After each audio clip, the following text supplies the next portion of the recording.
안녕하세요, 여러분. 오늘 저희는 아주 흥미로운 주제, 바로 미국이 북극 경비 쇄빙선 ASC라고 하죠. 이 건조를 이례적으로 해외에 맡기기로 한 결정, 이걸 좀 깊이 파고 들어볼까 합니다. 네, 그 국가 안보상 시급하다 뭐 이런 이유를 내세웠는데요. 맞습니다. 오늘 살펴볼 자료는 2025년 10월 10일자 백악관 자료표고요. 트럼프 행정부가 북극 안보 환경 변화에 대응해서 내린 결정입니다. 이게 단순히 쇄빙선을 더 만든다 이런 차원의 이야기가 아니죠. 그렇죠. 왜 하필 지금이냐, 그리고 왜 미국 아니고 핀란드에서 만드냐, 이런 게 궁금하실 텐데요. 그 이면에 깔린 미국의 전략적 계산, 오늘 저희가 속속들이 파헤쳐 보겠습니다. 네, 좋습니다. 그럼 가장 중요한 결정 내용부터 한번 짚어보죠. 네, 핵심은 이거죠. 트럼프 대통령이 최대 4척의 북극 경비 쇄빙선 ASC를 핀란드 조선소에서 건조하도록 승인했다.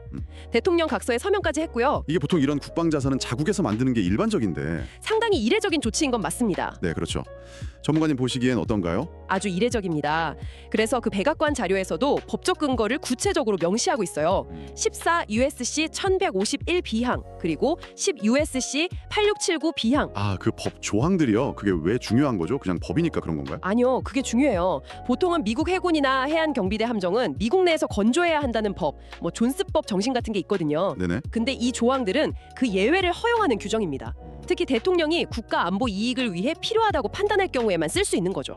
그러니까 아무 때나 쓸 수 있는 게 아니라 정말 국가 안보상 필요할 때만 쓸 수 있는 예외 조항이다. 정확합니다. 14 USC 쪽은 해안경비대, 10 USC 쪽은 해군 관련인데 둘 다 국가 안보를 명분으로 국내 건조 원칙을 비껴갈 수 있게 해주는 거예요. 이걸 인용했다는 것 자체가 이거 정말 보통 일 아니다, 안보 때문에 어쩔 수 없다, 이걸 강조하는 거군요. 그렇죠. 행정부 스스로가 이 결정의 시급성, 중대성을 강조하는 방식인 셈입니다. 단순히 승인만 한 게 아니라 핀란드하고 구체적인 협력 방안 MOU까지 체결했다는 점도 좀 봐야 할 것 같아요. 맞습니다. 핀란드가 아시다시피 그 혹독한 극지환경용 쇄빙선 건조는 뭐 세계 최고 수준이잖아요. 네, 기술력이 좋죠. 그러니까 MOU 체결은 단순히 배 만드는 걸 맡긴다, 이걸 넘어서는 거죠. 이 4척 건조뿐 아니라 나중에 추가 함정 건조를 위한 기술 협력까지 염두에 둔 거다, 이렇게 볼 수 있습니다. 미국의 시급한 수요하고 핀란드의 검증된 능력이 딱 만난 거네요. 그렇죠. 딱 그 지점인 거죠. 자, 그럼 다시 근본적인 질문으로 돌아가서요. 왜 지금이냐? 왜 미국 조선소가 아니고 핀란드냐? 백악관 자료는 그 배경으로 북극 사회의 경쟁 심화를 지적합니다. 네, 경쟁국들, 특히 러시아나 중국의 움직임이 활발해지고 있다는 거죠. 군사 활동도 늘고 경제적 영향력도 키우려고 하고요. 이게 미국의 이익, 뭐 주권이나 항행의 자유, 에너지 자원 같은 것들을 위협한다, 이런 분석입니다. 북극해가 녹으면서 새로운 기회의 땅이 되니까 러시아는 이미 쇄빙선도 많고 군사기지도 재정비하고 있다고 하고요. 중국도 그렇죠.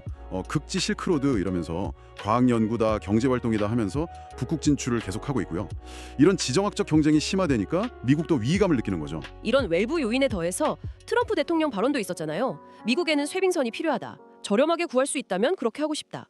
이 말만 들으면 꼭 비용 절감 때문인가 싶기도 한데요. 물론 비용이나 시간 단축 이런 현실적인 면도 고려는 됐겠죠.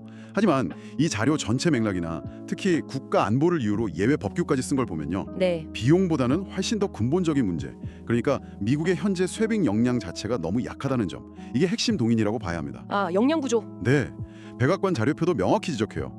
현재 해안경비대 극지함대가 작전 수요 충족에 턱없이 부족하다, woefully inadequate. 그리고 이게 국가안보 위험을 초래한다고요. 그 부족하다는 게 어느 정도 수준인데요. 구체적인 숫자를 보면 정말 좀 심각하던데요. 현재 운영 가능한 극지 쇄빙선이 단 2척뿐이라고요? 네, 실질적으로는 단 2척입니다. 한 척은 폴라스타라고 1976년, 그러니까 거의 50년 된 배고요. 와, 오래됐네요. 다른 한 척 힐리는 연구 지원 목적이 강해서 얼음을 깨는 능력이 좀 부족해요. 최근에 상업용 쇄빙선을 개조한 아거스가 있긴 한데 이것도 워낙 군사용은 아니었죠. 그래서 작전 가능한 건 사실상 2척으로 보는 겁니다. 그런데 해양경비대가 필요하다고 하는 건 최소 9척이라고 하잖아요. 2척 가지고 있는데 9척이 필요하다. 이 차이가 엄청난데요? 네, 엄청난 격차죠. 이건 단순히 숫자 차이가 아니에요. 어떤 의미가 있을까요? 그 광활하고 험한 북극에서 미국의 주권, 이익을 1년 내내 지키고 유사시에 작전을 제대로 할 능력이 현저히 부족하다는 뜻입니다. 뭐 예를 들면 알래스카 근처 순찰, 북극 항로 안전 확보, 연구 지원, 재난 대응 이런 게 다 제한되는 거죠. 다른 나라들은 막 활동을 넓히는데 미국은 손발이 묶인 거나 마찬가지인 상황. 그렇죠. 그런 위기감이 아주 컸을 겁니다. 이게 바로 자료에서 말하는 국가 안보 위험의 구체적인 내용이고요. 2척으로 9척 몫을 해야 하니 정말 국가 안보상 시급하다는 말이 나올 만했겠네요. 이런 절박함이 결국 핀란드 해외 건조라는 어찌 보면 파격적인 결정으로 이어진 거군요. 네, 그렇게 볼 수밖에 없는 상황인 거죠. 자, 그럼 구체적인 실행 계획은 어떤가요? 단순히 핀란드에 사척 맡기고 끝 이게 아니라고 하셨잖아요. 네, 이게 그냥 급한 불만 끄는 게 아니라 좀 더 길게 보고 단계적으로 접근하는 방식이에요. 대통령 각서를 보면 해양경비대한테 지시를 하죠.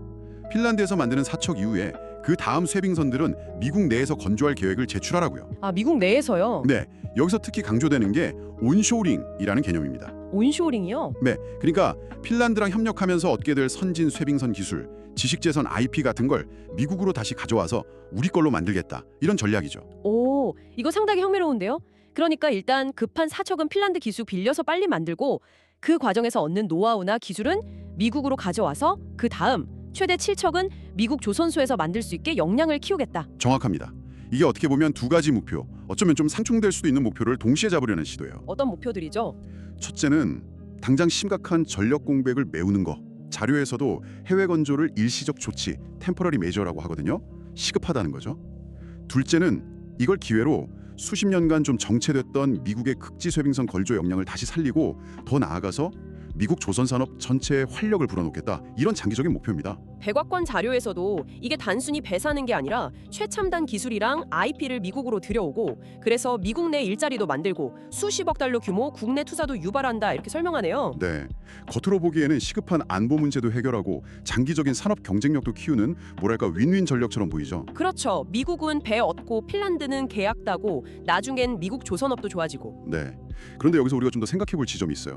과연 이 기술 온쇼어링 이게 계획대로 잘 될 수 있을까 하는 거죠. 그 점 저도 궁금했어요. 핀란드가 수십 년 쌓아온 그 고도의 특화 기술, 노하우를 그냥 계약서 몇 장, 기술 문서만으로 미국 조선소에 그대로 심는 게 가능할까요? 그렇죠. 이게 생각보다 훨씬 복잡한 문제입니다.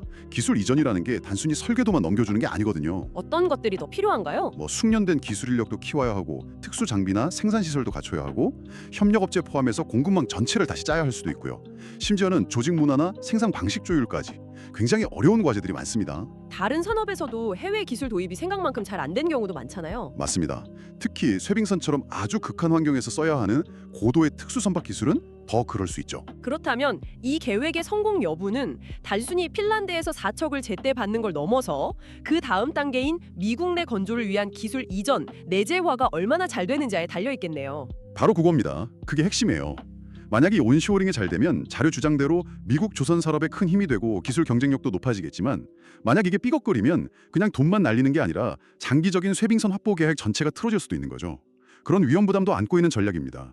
이런 대규모 계획이 갑자기 톡 튀어나온 건 아니라고 하던데요. 이전에도 좀 관련 움직임이 있었나요? 네, 백악관 자료는 이번 결정이 이전 트럼프 행정부의 노력을 이어받고 확장하는 거다. 이런 점을 좀 부각하려는 것 같아요. 아, 그랬군요. 트럼프 대통령이 첫 임기 때인 2020년에도 미국 쇄빙선 프로그램 가속화하고 북극 입지 강화하는 대통령 각서에 서명한 적이 있거든요. 그리고 아까 잠깐 언급했던 상업용 쇄빙선 개조해서 해안경비대에 넣은 거요. 2025년 8월. 그게 25년 만에 처음 추가된 쇄빙선이라면서요. 그동안 얼마나 투자가 없었는지 보여주는 것 같아요. 네, 그렇죠. 자료에서도 그 배가 앞으로 들어올 여러 쇄빙선 중 첫 번째라고 하고 있고요. 더 나아가서 자료에 보면 하나의 크고 아름다운 법안 이런 표현을 쓰면서 이 법안에 중형, 대형, 경형 쇄빙선 등등 해서 거의 90억 달러 예산이 포함돼 있다고 하던데요. 네, 90억 달러. 상당한 규모죠. 이게 이번 핀란드 건조 결정이 그냥 한 번 하고 마는 게 아니라 장기적이고 체계적인 쇄빙선단 현대화 계획의 일부다. 이걸 보여주려는 의도라고 봅니다. 그만큼 의지가 강하다는 걸 보여주는 액수고요. 자료 전체를 보면 뭔가 하나의 흐름, 어떤 서사가 보이는 것 같아요. 이전 정부들이 미국의 해군력, 특히 북극 역량을 신경 안 써서 녹슬고 쇠퇴하도록 내버려 뒀는데 현 행정부가 이걸 바로잡고 미국 힘을 다시 키우고 있다. 뭐 이런 느낌? 네, 충분히 그렇게 해석될 수 있습니다. 뭐 정치적인 수사일 수도 있지만 동시에 북극이라는 새로운 전략 경쟁 무대에서 미국이 더 이상 뒤처지지 않겠다, 주도권을 잡겠다 이런 강력한 의지를 보여주는 것이기도 하고요. 북극에서 군사적, 경제적 이익을 지키려면 또 경쟁국들을 견제하려면 강력한 해상 능력, 특히 쇄빙 능력이 꼭 필요하다. 이런 인식을 분명히 하는 거군요. 맞습니다. 자, 그럼 지금까지 논의를 한번 정리해 보겠습니다. 북극에서의 경쟁 심화, 그리고 미국의 쇠빙 역량은 너무 부족하고 이 두 가지 현실이 맞물리면서 국가 안보상 시급하다는 판단 아래 이례적으로 핀란드에서 초기 사척을 만들기로 했다. 네, 일단 급한 불을 끄는 거죠. 하지만 이건 임시방편이자 동시에 장기 계획의 시작이다. 핀란드의 기술을 이전받아서 앞으로 최대 7척은 미국 내에서 건조해서 국내 조선업도 살리고 기술 자립도 하겠다. 이런 야심찬 계획인 거고요. 그렇죠. 목표는 명확해 보입니다. 당장의 공백 해소, 미국 조선업 부흥, 그리고 북극에서의 경쟁 우위 확보. 자, 그렇다면 이 결정이 앞으로 어떤 영향을 미칠까요? 여러분께서는 이 소식을 어떻게 받아들이셔야 할까요? 단기적으로는 북극 해역에서 미국의 활동 능력이 이전보다는 좀 더 빠르게 강화될 수 있다. 이런 신호로 읽을 수 있겠죠. 경쟁국들에게 보내는 메시지이기도 하고요. 하지만 장기적으로는 이 계획이 정말 성공할지, 특히 핵심 과제인 기술 이전과 국내 건조 역량 확보가 잘 될지에 따라 그 파급 효과는 아주 크게 달라질 겁니다. 이건 단순히 배 몇 척 더 만드는 문제를 넘어서는 거예요. 어떤 점에서 그렇죠? 미국의 국방 조달 정책, 산업 정책, 그리고 동맹이나 파트너 국가와의 기술 협력 방식에도 아주 중요한 선례를 남길 수 있는 사안이거든요. 그렇군요. 정말 다각적으로 봐야 할 문제네요. 마지막으로 저희가 함께 더 고민해 볼 만한 질문을 하나 던져보고 싶은데요. 자료에는 명시적인 답은 없지만 충분히 던져볼 만한 질문입니다. 네, 어떤 걸까요? 바로 이 온쇼어링 전략의 이면입니다. 자료는 핀란드의 전문 기술을 미국으로 다시 가져온다고 표현하잖아요. 마치 원래 미국에 있었던 걸 되찾아오는 것처럼요. 아, 그렇죠. 그런 뉘앙스가 있죠. 하지만 현실적으로는 핀란드라는 특정 국가, 특정 기업들이 수십 년간 발전시켜온 그 고유한 지식과 역량을 미국이라는 다른 환경, 다른 기업 문화 속에 이식하는 과정이란 말이죠. 네, 맞습니다. 이 과정에서 혹시 예상치 못한 기술적 장벽이나 문화적 충돌 같은 도전 과제는 없을까요? 그럴 가능성이 충분히 있죠. 반대로 혹시 두 나라의 다른 경험과 노하우가 만나서 예상치 못한 시너지나 혁신을 만들어낼 가능성은 없을까요? 아, 그것도 흥미로운 질문이네요. 단순히 기술 문서를 전달하는 걸 넘어서 그 숙련공들의 암묵적인 지식이 있잖아요. 손에 익은 기술 같은 거. 아니면 조직 운영 방식. 이런 것까지 성공적으로 이전하고 융합하는 건 정말 다른 차원의 문제일 텐데요. 그렇죠. 이 과정에서 생길 수 있는 수많은 변수들이 결국 이 야심찬 계획의 최종적인 성패를 가를 수도 있겠네요. 어쩌면 진짜 딥다이브는 이제부터 시작일지도 모르겠습니다. 맞습니다.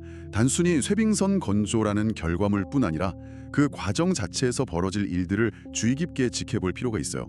국방기술 협력과 산업정책이 어떻게 맞물려 돌아가는지 보여주는 아주 흥미로운 사례가 될 겁니다.